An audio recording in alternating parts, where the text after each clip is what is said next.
This is Gerardo Del Real with Resource Stock Digest. Joining me today is the president and CEO of AUX Resources, Mr. Ian Slater. Ian, this is a new story to our audience, one I am excited to tell. How are you doing today?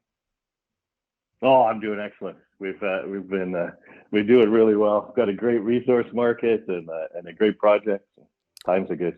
Well, let's get right into it. I want to talk about the 103 grams per ton gold over 2.74 meters and the 126 grams per ton gold over 1.1 meters that you announced a week ago. It caught the attention of Eric Sprott, who decided to write a check to the tune of $2 million Canadian. And I want to get into both of those things. But before that, because this is a new story to our audience, I would love for you to kind of give everyone a brief background of your success and kind of your past and history. Sure. Well, I'm actually an accountant. I was the managing partner of Arthur Andersen's mining practice in the Soviet Union in the 1990s, and then Ernst & Young's Canadian mining practice after that. And then about 12 years ago, I retired young and started buying mineral properties in the downturn, and it's been a lot of years of the downturn buying mineral properties, and now we're taking those public. And a good example really of what we're doing with AUX, which we took over management of last summer, would be Outcrop Gold. So that's another one of our group companies. It's a silver district in Colombia, and about this time last year it was 10 cents, and Eric Sprott, we had a great drill result. Eric Sprott invested 20% of the company, just like what happened with AUX now, and then Outcrop went on a great run and was one of the most successful junior stocks on the TSX-V last year. You mentioned being an accountant and that being kind of your background there, right? Which kind of explains, I think, the solid share structure, although you just stepped into the company here recently.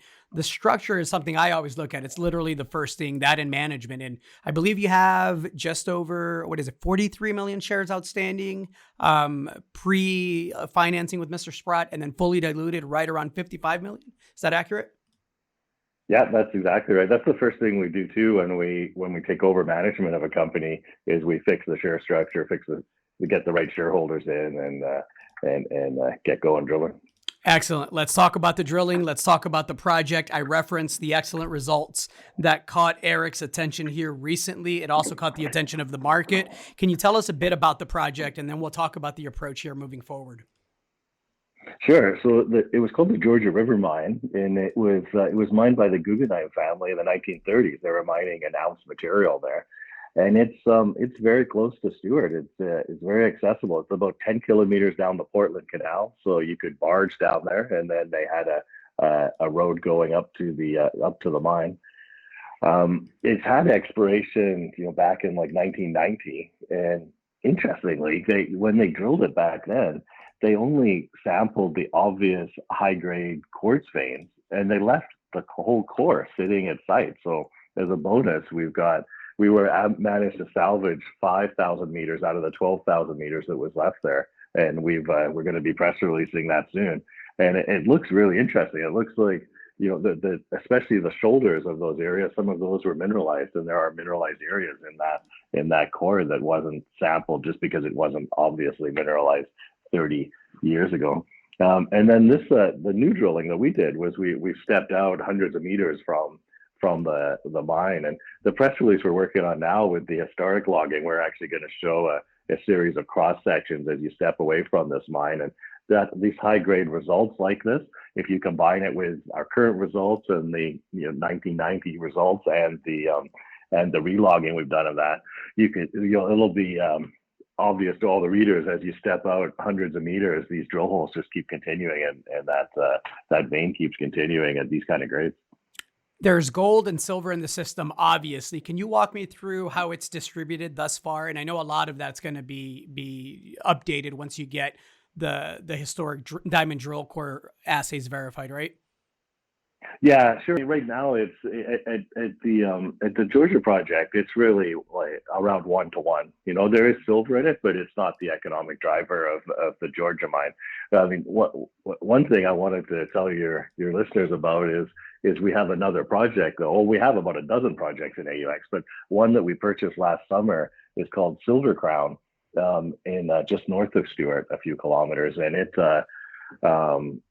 last summer we channel sampled every 40 meters over about 1.5 kilometers, and it has outcropping high grade silver veins. By the looks of it, there's sphalerite and galena that we were channel sampling with a saw all along and those assays are just coming back from the lab now. So we'll have another press release on that soon as well. But it looks like we've made a high grade silver discovery there, which we're going to drill next summer. But that's a separate project from the Georgia project where these drill results are about.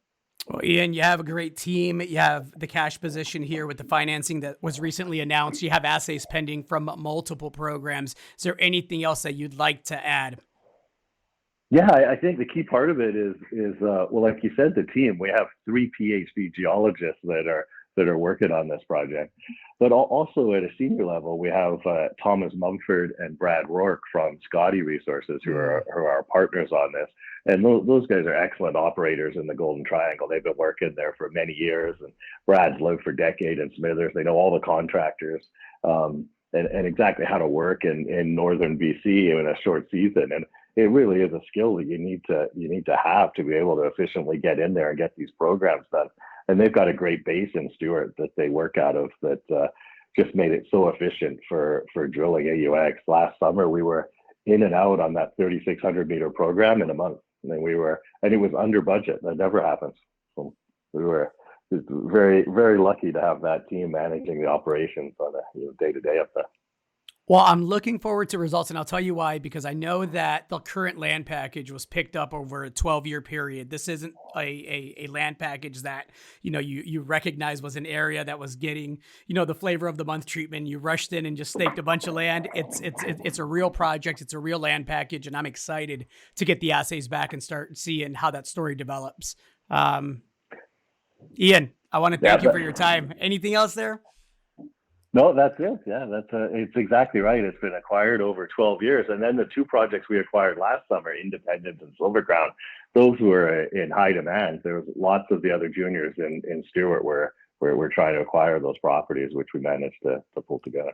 Fantastic. Well, hopefully I can have you back on soon. It sounds like you got the news flow to justify it. So we'll be chatting.